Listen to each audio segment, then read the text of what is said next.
남편은 모아놓은 돈이 없는 상태였고 저는 빚이 굉장히 많은 상태였어요. 맨손으로 이제 아무것도 없는 상태에서 계속 이렇게 살다 보니까 뭐랄까 익숙했어요. 그마저도 흙수저가 아니라 아예 그냥 남편이랑 저랑 하는 얘기가 이제 노수저다 우리는. 네, 그래서 우리는 그냥 맨손으로 무에서 유를 창조해야 되는 맨손으로 그냥 노수저다. 그래서 그거 인정하고 우리 집 바닥부터 시작하자. 그래도 아무리 애써도 벗어날 수 없는 빈곤한 삶. 제자리 걸음만 반복했죠. 뭔가 벼락치기 같이 이렇게 뭔가 제가 모아놓은 돈을 왕창 털려야 했던 순간들이 몇 번 있다 보니까 제가 빚을 지게 된 계기가 이제 엄마였거든요. 엄마가 아프시고 엄마 병원비도 필요했고 어디 뭐 월세를 들어가려고 하더라도 보증금도 없던 상태였고 그랬는데 제가 수입은 있더라도 자산이 전혀 없고 그리고 주변에서 도움받을 사람이 전혀 없는 상태? 좀 막막했어요. 그때 누군가 도움의 손길을 내밀었습니다. 지금은 조금 희미하게 빛이 조금 보여요. 사실 살아가는 데 있어서 가장 기본적인 게 안 되니까 생기는 그 불안감이 있었는데 그거 하나 없어지니까 사실 좀 이게 이렇게 가볍다고? 가벼워졌다고 마음이? 그래도 현재 상황에 봤을 때 아주 희미하긴 한데 그래도 희망 같은 게 좀 생겨요. 기적처럼 찾아온 희망의 기록. 그 2년간의 이야기를 시작합니다.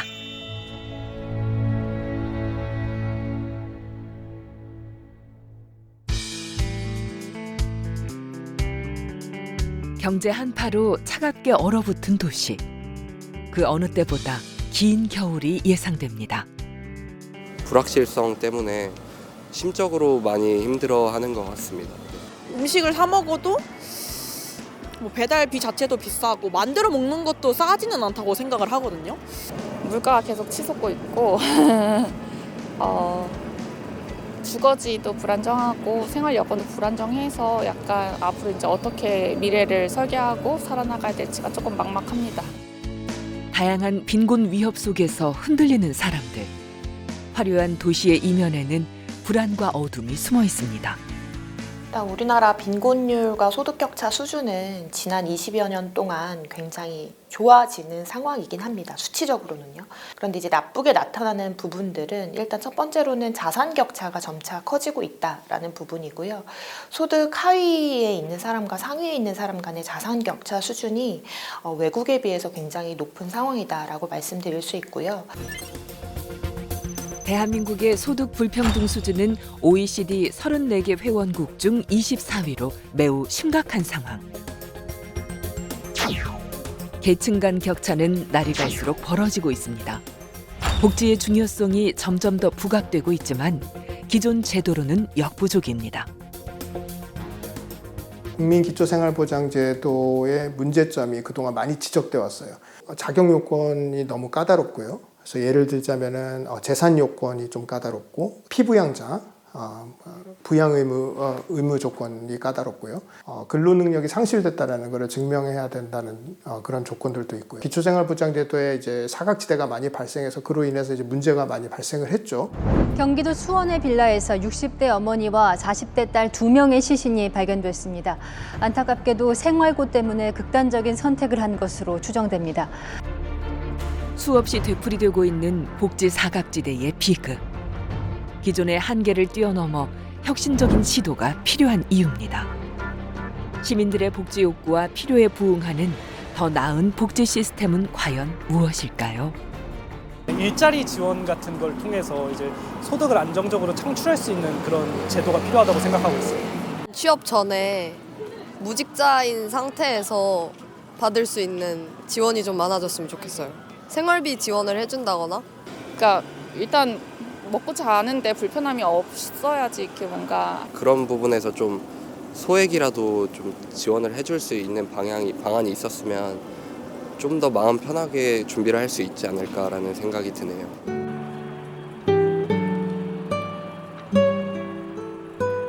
하루빨리 안정적인 직업을 가지는 게 소원이라는 한 청년이 있습니다. 올해 나이 28. 만년 취업준비생인 민기 씨. 점심 식사 준비에 한창인데요. 식사 준비하는 것도 좀 익숙해 보여요. 어렸을 때부터 좀 자주 해서 그냥 하고 있어요. 동생 밥까지 제가 다 챙겨야 될 때가 많아가지고. 엄마 식사하세요. 아이고. 민기 씨는 가족 돌봄 청년입니다.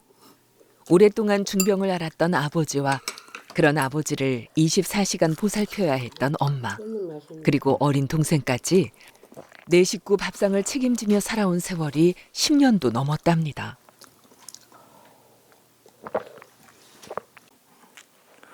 앨범이 이게 맞던가. 아이고.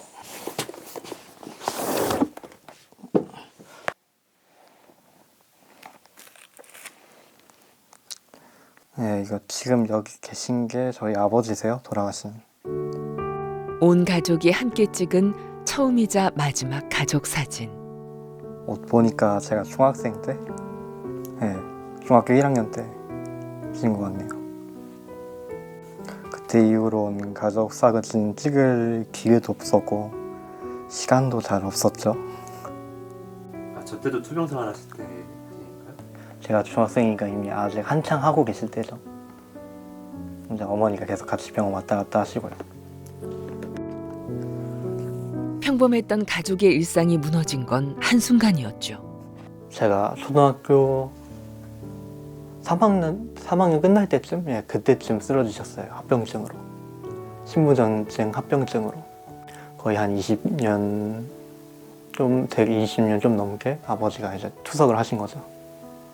이제 그럼 어머니가 병원에 계시고 하니까 이제 제가 집안일을 온전히 다 했죠.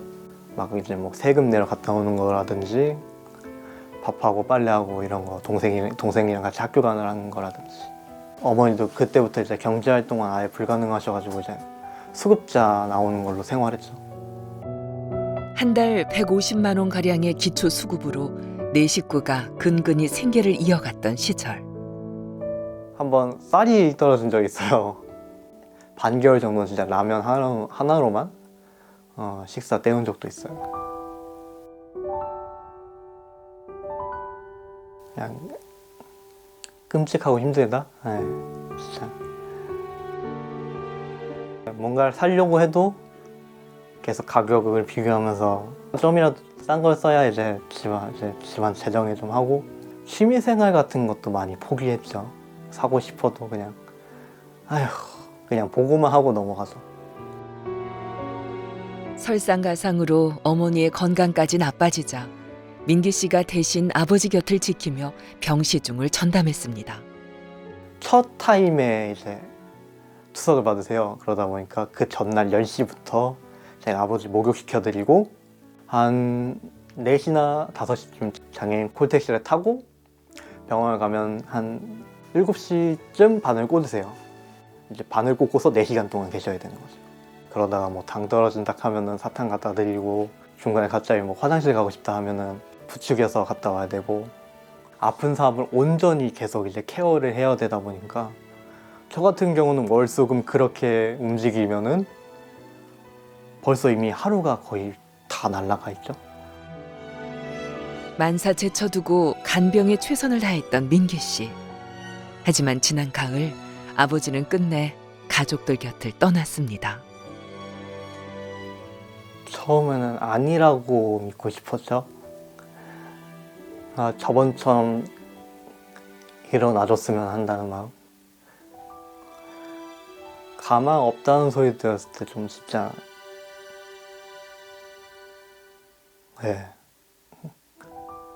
가슴이 철렁 내려앉았죠. 이것저것 생각 들고 아버지한테 못해준 것만 생각하고.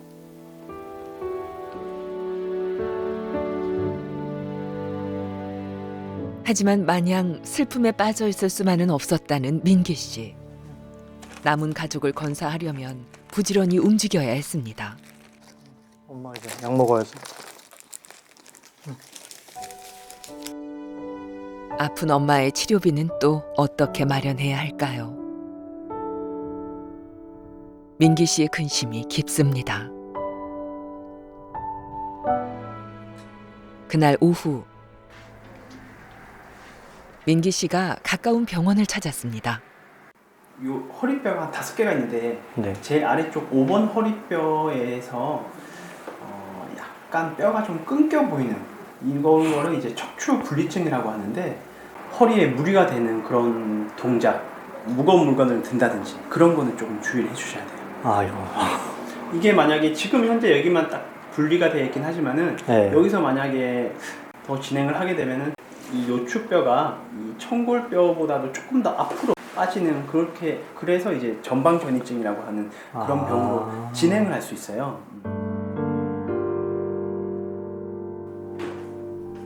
가족들 건강 챙기느라 정작 내 몸은 아파도 모른 척 방치한 지 오래입니다. 어디 갈 때 버스 탈 때나 지하철 탈 때 좀 많이 허리가 아프죠. 거의 강박관념 수준으로 갖고 있긴 해서 절대 아프면 안 된다거나 뭐 하다 실수로라도 다치면 안 된다라는 게 좀 제가 어머니도 힘드신데 저까지 아프면 더 힘드실 거라 제가 안 아프게 최대한 건강 잘 챙겨야죠.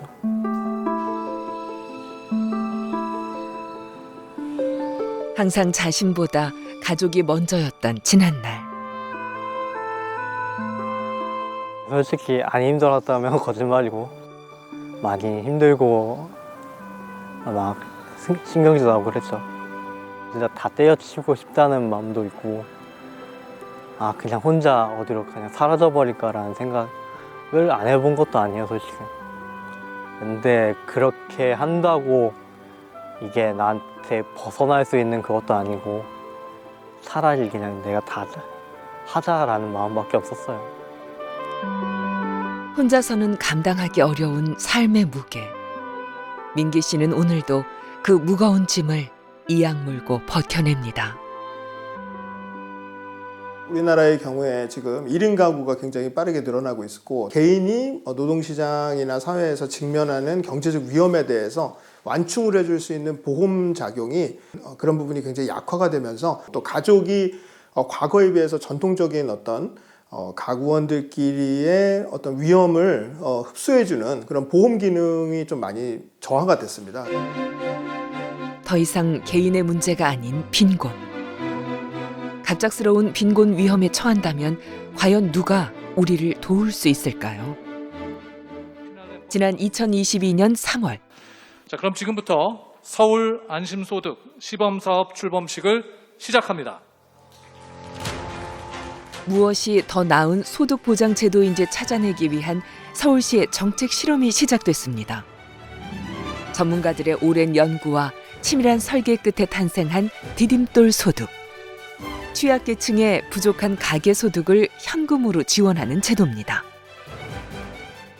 그래서 디딤돌 소득 같은 경우는 기준 중위 소득 85% 정도의 그 많은 분들을 포괄하는 제도로 시작을 했고요. 그리고 두 번째로는 최저 수준의 소득을 지원해 주는 것뿐만이 아니라 일을 한다거나 아니면 조금의 소득이 생겼을 때 그 소득 때문에 소득 지원을 받지 않는 것이 아니라 오히려 디딤돌 소득 지원을 계속 유지해서 디딤돌 소득을 받기 전보다 더 많은 소득을 좀 얻을 수 있도록 계단식 소득 제도로 설계를 했다라고 보시면 될 것 같습니다.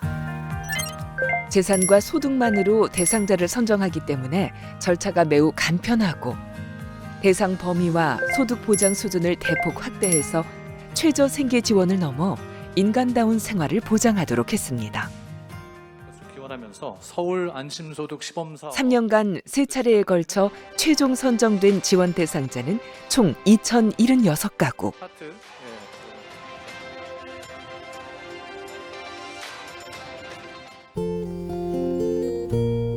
그중에는 민기 씨 가구도 있습니다. 지난 4월 디딤돌 소득 대상자로 선정된 후 숨통이 트였다는 민기 씨. 거의 뭐 평생은 여기 썼다 하는 기분이었죠. 힘든 상황에서 진짜 밧줄 내리려듯이 진짜 큰 희망 같은 게 됐죠.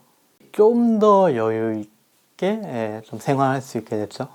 관리금이라든지 이제 뭐 이것저것 내다 보면은 남는 게 없었죠. 그래서 이제 좀 남는 여윳돈도 조금이라도 생기니까 그래도 좀 나았죠. 덕분에 미뤄뒀던 인생 계획을 다시 세울 수 있었습니다. 치위생사 자격증 시험에 도전하기로 한 겁니다. 이거 저희 실습할 때 쓰는 건데 이 시야 모형 갖고 연습을 하고 시야랑 여기 있는 기구들로 이제 저희가 시석 탐지하고 시석 제거하는 것까지 연습을 하고 있어요. 올해 잘 될 것 같으세요? 일단 할 수 있는 데까지는 최대한 노력하고 있어요. 이제는 당당히 사회의 중심으로 나아가 자리를 잡고 탈수급에 성공하는 것이 민기 씨의 꿈입니다.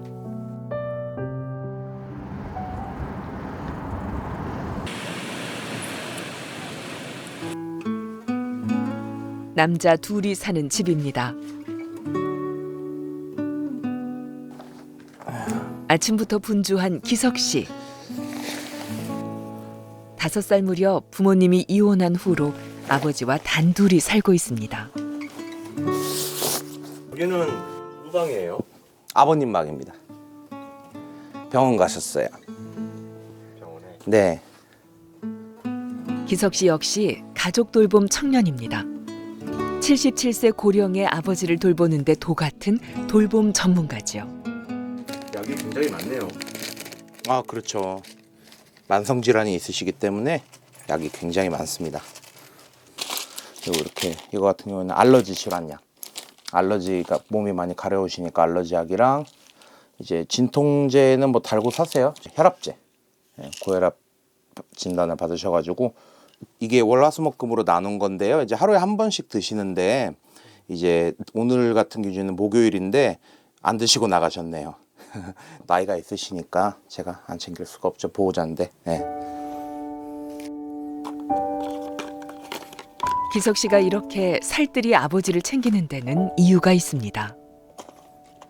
2011년도에 제가 학생 때 대장암 3기 수술을 하셨습니다. 그래서 대장의 일부를 좀 잘라내는 그런 좀 큰 수술을 했기 때문에 세월이 많이 지났는데도 그 후유증이 아직 있으세요.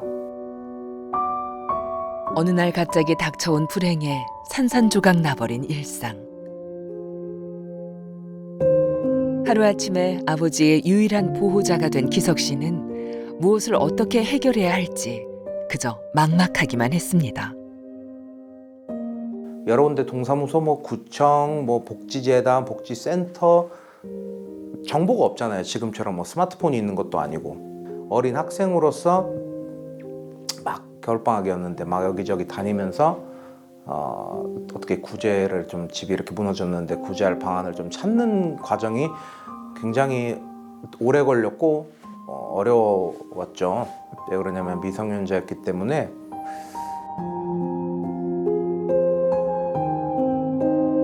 심정이 그냥 발로 뛰었어요. 네. 심정 뭐 슬퍼할 시간, 뭐 짜증날 시간 그런 거 없었어요. 그런 거 못 느꼈어요. 그렇게 청년 가장이 된 기석 씨. 집안일은 물론 아버지 병간 후에 두 식구 생계비 마련까지 전부 기석 씨의 몫이 됐죠.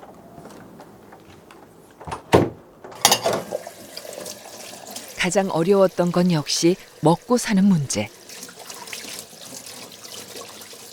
급식비 막 밀릴 때 최대 밀린 거는 4-5개월은 네. 급식을 먹으려면 학생증으로 그 찍어야 돼요. 저는 그거 막혔었어요. 한 번은 조금 우울했던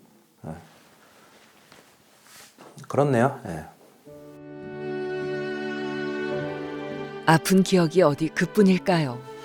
모든 걸 주어진 운명처럼 받아들이고 견뎌왔습니다. 가난이란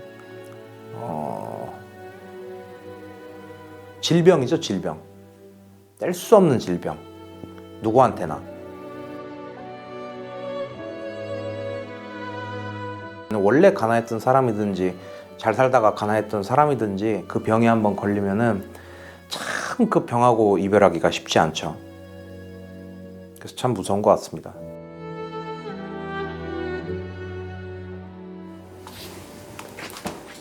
밀린 집안일을 마치고 나니 어느새 정오가 훌쩍 넘은 시각.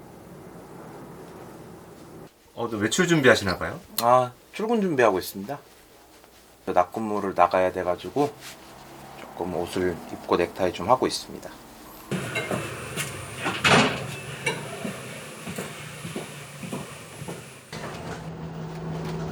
기석 씨의 가장 큰 고민은 역시 취업 문제입니다. 남들처럼 평범한 직장에 다녀보려고도 해봤지만 쉽지 않았죠. 아버님이 고령인데다가 많이 아프고 잔병 치레도 많고 그리고 1년에 한두 번은 응급실행을 하셨어요. 네, 재작년만 해도. 그렇기 때문에 불안감 때문에 옛날부터 좀 내가 이렇게 정기적으로 이때 이렇게 해서 월화수목금 나가는 일을 바로바로 잡기는 어렵겠구나. 대신 어렵게 얻은 일자리가 여기 구립 노인복지관입니다. 여기는 어르신들 스마트폰 디지털 강의하는 곳입니다. 강사님 계시고요. 저는 이제 보조하면서 어르신들 따라가기 힘드니까 보조 많이 하고 있습니다. 네. 보조 강사로? 네, 맞습니다. 해줘요. 이 약은 무슨 약이고? 스마트폰 사용법 배우는 재미에 푹 빠진 어르신들. 도움이 필요하면 언제든 기석 씨가 출동합니다.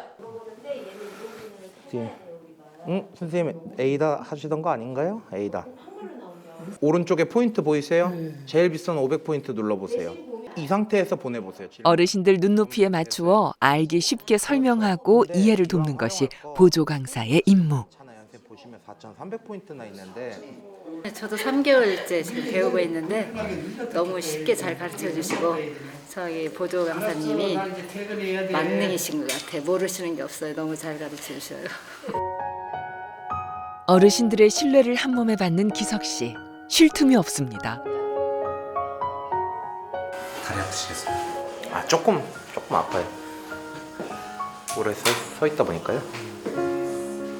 더 정확하게. 하지만 기석 씨가 보조 강사 일로 버는 월 수입은 80만 원 남짓.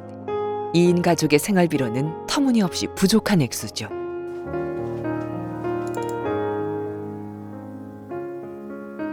돌파구를 찾은 건 디딤돌 소득 제도를 알게 되면서였습니다. 그러니까 시범사업 1차 때부터 그냥 공고 보이는 대로 다 제가 때렸던 걸로 기억해요. 신청. 다 안 됐죠. 네, 제가. 그럼 이번에 3차 때 네, 정말 안 믿겼어요. 확인 전화 한번 했고요. 모르겠어가지고 확인 전화 했고 좋았습니다. 그냥 마냥. 네. 그리고 이걸 뭐 어떻게 받고 어떻게 하는 거지 해가지고 계산기 다시 두드려 보고. 며칠 후 기석 씨를 다시 만났습니다. 기쁜 소식이 있다는데요. 안녕하세요. 안녕하세요. 네. 바로 두 번째 직장을 얻는데 성공한 겁니다. 이곳이 바로 기석 씨의 새 일터. 복지관 낮 근무를 마치고 나면 곧장 이곳으로 와서 일한다는데요. 여기는 서울청년센터라고 하고요. 청년정책 종합지원센터로서 강서구를 비롯해 현재 서울에 16곳이 있는데요. 그중 서울청년센터 강서는 강서구 거점 청년들을 위한 다양한 청년정책과 프로그램을 제공하고 있습니다. 또래 청년들을 만나고 그들에게 작은 도움도 줄 수 있는 새 직장이 마음에 쏙 든다는 기석 씨. 일하는 보람도 배로 느끼게 됐답니다. 일단은 청년분들이 자연스럽게 이용하고 나가면서 자주 오시는 분들이 들어오실 때 인사하고 나가실 때 인사하고 그것만으로도 굉장히 뿌듯해요. 왜 그러냐면은 제 존재의 가치가 느껴진다고 생각을 해요. 여기 이 공간에 일을 하면서 내 존재의 가치가 유령이 아니구나. 그래도 지나가는 말이라도 저렇게 곱게 해주시고 그럼 저도 이렇게 응대를 하면서 웃으면서 얘기도 하고 안녕히 가세요, 아니요, 어서 오세요 막 이렇게 얘기도 하고 하면 참 보람을 느끼죠. 그러니까 사소한 거, 그러니까 단순한 거에서 보람을 느껴요. 이 사소하고 평범한 일상이 얼마나 소중한지 기석 씨는 누구보다 잘 압니다.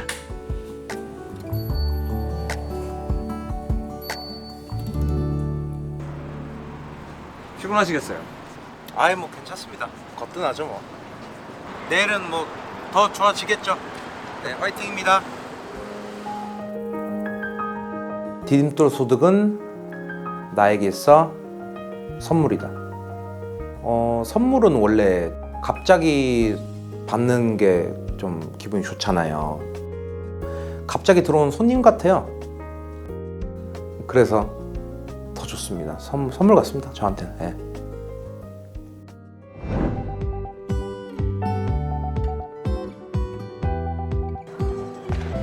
지난 10월 빈곤과 소득격차 분야의 전 세계 복지 전문가와 정책 연구자들이 한자리에 모였습니다. 자, 그럼 지금부터 2024 서울국제 디딤돌 소득 포럼을 시작해 보도록 하겠습니다. 국제복지제도의 최신 현황과 시사점을 놓고 세계 석학들의 열띤 토의가 이어졌는데요. 현재 세계 각국은 빈곤과 불평등 문제의 해법을 찾기 위해 다양한 논의와 연구 실험을 시도하고 있습니다. Well, the first point that I'd like to make is that we're facing profound problems on a variety of fronts. We have levels of inequality, income and earnings inequality that are extremely high. We have people in poverty who aren't able to meet their basic needs. And so it's an imperative that we think of bold solutions to address these pressing problems. And so we have to welcome all efforts to try to come up with these initiatives that are going to tackle problems that are so difficult. So one very exciting, promising, and now evidence-based approach is to use cash transfers to address these problems.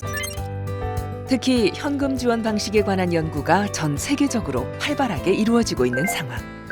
독일과 핀란드, 미국 등 여러 국가에서 다양한 형태의 소득 보장 실험이 진행 중입니다. 특히 우리 서울시 같은 정도의 규모의 그런 도시에서 이런 실험을 하고 있다는 것은 굉장히 과감하면서도 굉장히 역사적으로 평가받을 수 있는 그런 시도라고 볼 수 있겠습니다. 해외의 많은 학자들도 지금 우리 실험을 지금 주목하고 있고요. Well, Stepping Stone Income Project sounds very familiar because Finland more or less made its own national stepping stone program, so to speak, when it's nationalized and made universal social assistance minimum income scheme in Finland. Well, I think the more complex welfare states becomes, both in taxation and regulation and social security, it's more and more important that we also make a research and studies how these complex systems affect people's choices and behavior. So I think we need more research, more complex we get. 상충 관계가 있는 것 같습니다. 첫 번째는 이어서 서울 디딤돌 소득 시행 2년 중간조사 연구 결과가 공개됐습니다. 전문가들의 연구 결과는 고무적이었습니다. 식료품과 의료 서비스, 교통과 같은 필수 재화에 대한 지출이 증가했고 개개인 삶의 만족도와 정신건강 개선 수치가 향상된 것입니다. 또한 가구의 근로소득과 탈수급 비율이 모두 증가했죠. 근로의욕 증진 효과가 입증된 셈입니다. 실질적으로 일을 하고 있음에도 소득이 불안정한 그리고 빈곤 위험이 좀 높은 분들을 상당수 포괄할 수 있다는 점이 증명이 됐고 이 대상자분들 중에는 대다수가 이 디딤돌 소득을 통해서 근로소득이 오히려 더 증가하는 그런 효과를 확인할 수도 있었습니다. 일할 수 있는 사람이 수급자가 되면 삶은 어떻게 달라질까요?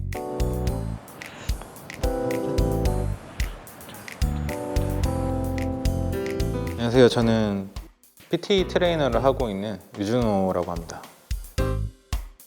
제가 거의 10년 전에 올라와가지고 서울은 거의 제 2의 고향처럼 느껴지고 있습니다. 혈혈단신 맨몸으로 상병한 준호 씨가 우여곡절 끝에 정착한 곳이 바로 여기. 개인 운동 강습을 전문으로 하는 PT샵입니다.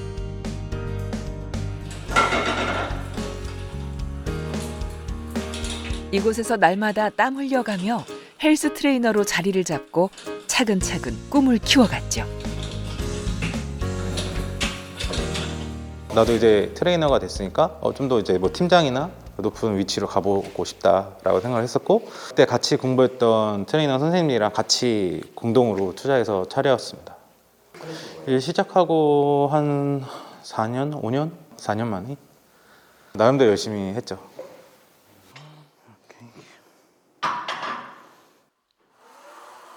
처음 차리는 거다 보니까 그때 기대감이 되게 컸었죠. 이 기구들은 다 직접 장만하시는 거예요? 네, 그때 처음에 준비할 때 선생님들 직접 가가지고 어떤 거 괜찮은지 만져보고 사용해보고 그래서 컨택해서 가져왔습니다. 시작은 순조로웠습니다. 사람 좋아하는 성격 덕분에 트레이너 일이 적성에 꼭 맞았다는 준호 씨. 등이 이렇게 잘 보여요. 단골 회원이 늘고 매출도 차츰 안정 궤도에 올랐답니다. 가슴 위로 업, 가슴 더. 생각보다 허리를 더 꺾으셔야 돼요. 더 꺾어요? 네. 이렇게? 네. 허리가 꺾여야 등 수축이 돼요. 안 그러면 계속 몸이 앞으로 말리거든요. 그렇죠. 쌤은 되게 듬직하시고 되게 솔직하세요. 그래가지고 되게 진정성 있게 잘 가르쳐 주셔가지고 저는 그게 좋았던 것 같아요. 그래서 약간 더 믿음이 간달까? 그런데 예상치 못한 위기가 찾아왔습니다. 그 코로나 때 그때가 타격이 제일 컸고요. 아무래도 사회적인 분위기 자체가 뭔가 움직이면 안 될 것 같고 사람들 모이는 곳에 가면 안 될 것 같은 그런 게 생기니까 코로나19로 인한 끝모를 불황에 자영업자들의 시름이 깊어지고 있습니다. 당장 가장 큰 피해를 본 사람들, 코로나19 때문에 직장을 잃게 된 사람들입니다.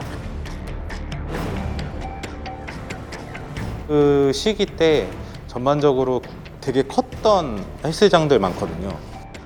거의 이제 줄도산도 많이 하고 트레이너들도 직업을 변경하는 경우도 되게 많았었죠.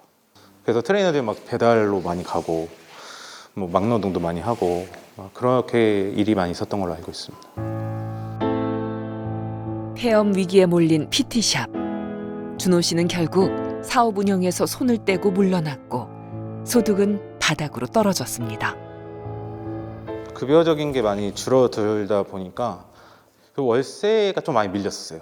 한 3달 정도 밀리고, 근데 그때도 코로나 이런 시기였으니까 뭐 집주인한테도 말해서 낼 수 있을 것 같은데 조금만 버텨달라고 하고, 포스팅이나 뭐 인터넷 알바 같은 것도 좀 했었거든요. 그리고 뭐 시간 날 때는 가끔 주말 알바 같은 것도 좀 하고, 사실 버티기를 했다고 보시면 돼요. 하지만 버티는 것마저도 한계에 다다라 서울살이를 정리해야 했던 그때. 원래 고향으로 내려갈 생각을 이제 오래 했었거든요. 딱 그 시기에 이 지원이 당첨이 돼가지고 그래서 지금 서울에서 버티고 수 있는 것 같습니다. 선착이 안 됐으면 아마 저는 서울에 있기가 좀 힘들지 않았을까. 제2의 고향 서울에서 얻은 1년의 유예기간. 사업 실패를 딛고 일어나 자립 능력을 키울 수 있는 기회를 새로 얻은 셈입니다. 일단은 가장 중요했던 거는 생활비입니다. 그러니까 그 월세를 낸다든지 아니면은 여러 가지 또 공과금을 낸다든지 뭐 대출금을 낸다든지 제일 사용 많이 했고, 그리고 추후에는 이제 아무래도 좀 사람들을 만날 때도 사용을 많이 하게 되고, 뭐 여러 가지로 뭐 공부를 할 때도 뭐 필요한 돈이 생기니까 뭐 그때도 좀 이용을 할 수 있고, 훨씬 더 생활이 좀 안정적으로 변하는 것 같더라고요. 든든한 지원군을 얻은 기분이 이런 걸까요? 지금 드는 생각은 좀 부모님 같은 느낌이랄까? 약간 그런 느낌이에요. 왜냐면 힘들 때 사실 기댈 수 있는 데가 많이 없잖아요. 근데 사실 부모님한테도 돈을 막 계속 붙여달라고 할 수 없는 노릇인데 그냥 묵묵히 이제 올해 조금 필요한 만큼의 도움을 계속 보내주는 게 약간은 부모님 같다라는 생각이 조금 들긴 들었습니다. 기본적인 생활이 안정되자 준호 씨의 일상도 활기를 되찾았습니다. 한동안 중단했던 취미 생활을 다시 즐길 수 있는 여유가 생겼다는데요. 제가 그 금요일마다 사람들이랑 보드를 타는데 보드 모임에 왔습니다. 아무래도 이제 일상생활에서는 조금 답답한 느낌도 있고 그런데 이걸 타면 조금 좀 해방감도 많이 느낄 수 있고 재밌죠. 뭔가 운동을 하면서 기분도 좋고. 사실 준호 씨는 맨 땅에서 파도 타기를 즐기는 서프 스케이트보드 실력자랍니다. 사람들을 모아 직접 모임까지 만들었죠. 이미 누르고 있고, 오! 됐다. 네, 훨씬 나요. 네. 손을 이쪽으로 빼고 있으면 되거든요. 배울 게 많기도 하고, 그리고 저 연습하다 보면은 이게 자꾸 제가 의도했던 거랑 다르게 자세가 나오더라고요. 그런 걸 잘 잡아주기도 하고, 그거 외적으로도 많이 알려주고 그래요. 겨우 한 곱이 넘었을 뿐이지만 그게 어딘가요? 이제는 마음 편히 웃을 수 있습니다. 네, 그렇죠. 아무래도 사람들 만나는 것 자체가 좀 부담스럽고 뭔가 사람들을 만나도 좋은 얘기를 할 게 없으니까 사실 또 예민하고 그래서 굳이 뭐 만나지 않았던 것 같아요. 이제 이 지원을 받으면서 사람들 만날 때 그 부담감이 엄청 많이 줄어들어가지고 저도 사람들 만날 때 좀 편하게 만나는 것 같습니다. 그래서 이런 모임도 더 활성화시킬 수가 있는 것 같아요. 준호 씨의 밝은 앞날을 응원합니다.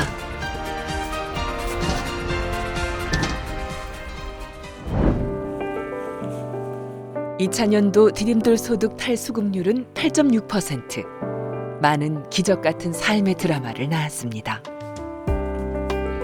이분도 그 주인공들 중 한 분인데요. 당, 현, 금인, 시, 부, 우, 기, 상하고 초교, 장문이. 저는 지금 대학원에서 그 박사과정으로 공부하고 있습니다. 전공은 한문학 공부하고 있습니다. 어릴 때 번역하는 거를 좀 재미있었던 것 같습니다. 그 알아볼 수 없는 말을 알아들을 수 있는 말로 바꾸는 게 저에게 좀 흥미로웠었고. 후 천하지 낙이 낙여. 한문 공부에 매진한 지 10년. 찬란한 20대 청춘을 고스란히 학업에 바쳤답니다. 대학원생이라는 건 공부가 또 직업인 사람이지 않나라는 생각이 또 듭니다. 직장이 있는 것도 아니고 어느 일자리가 주어지는 것도 아니고요. 저희는 그 목표치를 위해서 움직이는 과정 중에 있잖아요. 이 과정에서부터 벌써 저희에게 그렇게 따지지 않는 어떤 지원을 주는 경우는 정말 드뭅니다. 찾기가 어렵죠. 2년 전 대학원에서 만나 결혼에 골인한 현우 씨 부부. 모아둔 자산도 소득도 없이 밑바닥부터 시작했습니다. 그래도 2인의 가구가 진행하기에는 한 사람 한 사람이 가지고 있던 그런 장학금으로는 겨우 밥을 먹거나 겨우 하루하루가 지나가는, 한 달 한 달이 지나가는 정도에 그치지 않을 것 같았습니다. 재정적으로 불안정하다 보니까 이걸 내가 얼만큼 버틸 수 있을까 두려운 것도 있었던 게 사실입니다. 그 자신 없는 그렇게 불안할 때 그냥 이 길을 떠나야 될까 생각도 상상을 해봤죠. 꿈과 현실 사이에서 갈등하던 그때 희소식이 찾아왔습니다. 1년간 매달 150만 원 가량의 소득 지원을 받을 수 있게 된 겁니다. 너무 좋았죠. 저희 아내랑 저나 뭐가 짧은 단기로 일을 찾아야 하거나 어떤 길을 모색해야 하나 싶었는데 너무 안심이 정말로 되는 면이 있었습니다. 학생으로서의 시간을 최선으로 보낼 수 있었습니다. 그전에도 열심히 노력은 했지만 여러저런 어떤 부가적인 일들이 있으면 잡으려고 하거나 지원을 했던 것 같은데 그런 거 없이 정말로 제가 지금 공부해야 하는 것, 제가 준비해야 하는 것에 초점을 두고서 진행할 수 있었던 것 같습니다. 불안감은 잠시 내려놓고 과감히 미래에 투자한 현우 씨 부부. 아내가 취업에 성공하면서 8개월 만에 탈수급에 성공했습니다. 제가 받은 복지라고 하자면 이것은 저의 시간을 준 제도였습니다.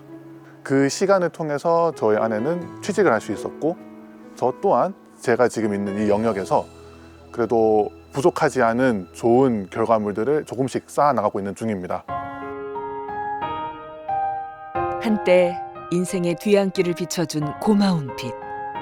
그 빛이 앞으로 더 많은 이들에게 가닿기를 현우 씨는 소망합니다. 항산이 있으면 항심이 있고 항산이 없으면 항심도 없다라는 말을 합니다. 항산, 나의 일상의 생업이 안정이 되고서야 항심, 이제 안정된 마음, 그것으로 수양을 하고 더 도덕적인 마음을 쌓아나가고 더 높은 인간이 될 수 있다라고 합니다. 이것을 기원 전에 태어났던 맹자가 이미 했던 말입니다. 온 백성들의 일상의 생업이 안정되는 것이 그 정치의 핵심이다 라고 설명을 해주는 겁니다. 벌써 그런 거를 파악하고 계셨나 보네요. 그렇죠. 어느 정도의 안정된 안심할 수 있는 어느 정책 또는 누군가에게 디딤돌이 될 정책이 필요했다고 본 거죠. 2000년 전에. 네, 그렇죠.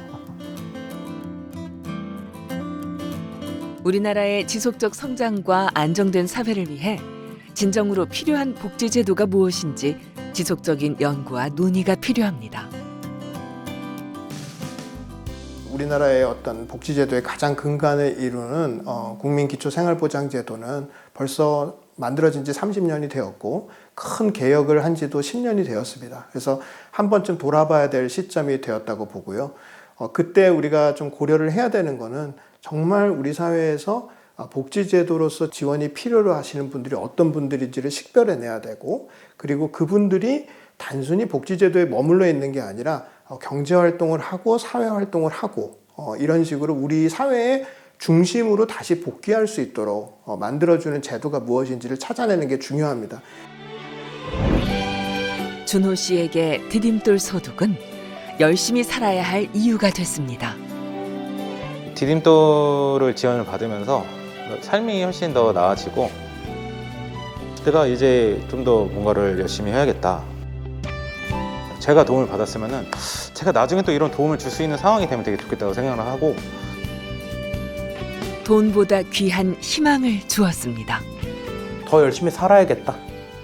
지금보다는 조금 더 나은 삶, 내 자신이 안주하지 않고 더 앞으로 미래를 향해서 지치지 않고 달려갈 수 있는 그런 제가 됐으면 좋겠습니다.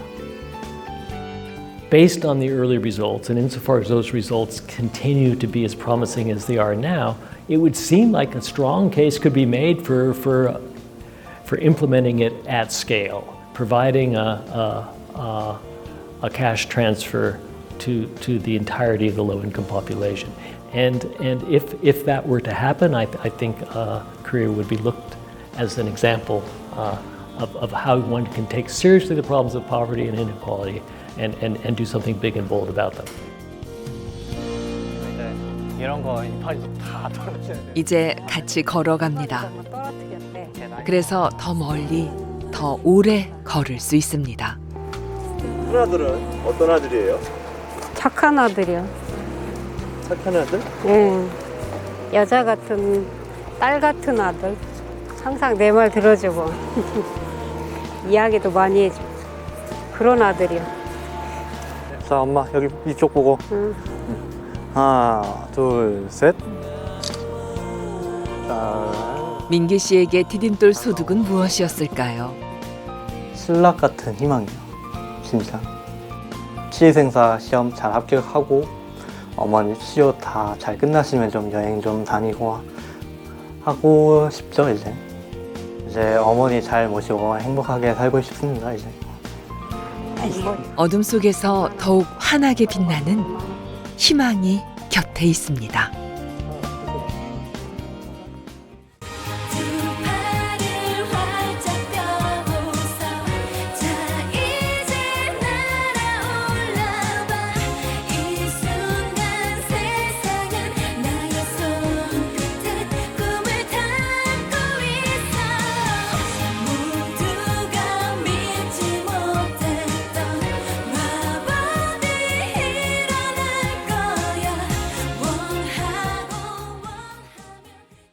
즐거운 next channel